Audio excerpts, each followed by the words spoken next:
For my column for This Is Money this week, I'm responding to a message from an older couple who start off with a lovely message that they've been married for 50 years and would happily do another 50 if they could. But then our reader describes how he and his wife have suffered a whole series of health problems, and that increasingly these days they find that they have care needs. Well, there is a benefit for people who have care needs. It's called Attendance Allowance, but they have applied for it and they've both been turned down, frustratingly. So what can they do? Well, just to recap, Attendance Allowance is a benefit designed for those who are over pension age and who are starting to feel that they need help either during the day or during the night, or indeed both. It's an unusual benefit, doesn't depend on your income, doesn't depend on your national insurance record, and it's not taxable. So it's well worth claiming, and you can get either £3,500 or so a year if you need help day or night, or over £5,000 a year if you need help both day and night.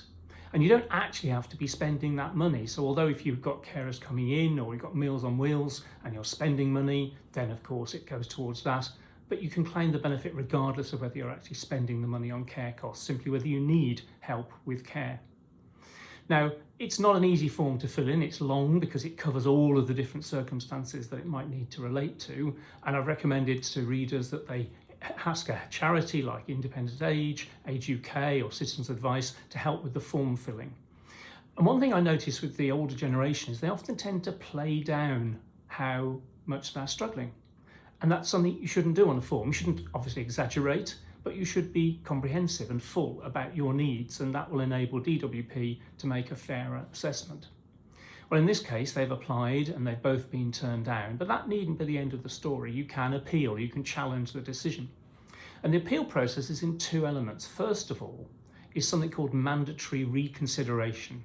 All that means is somebody in the department who didn't process the original claim having another look and just checking that no obvious mistake were made. And a surprising number of cases actually get turned over at that stage.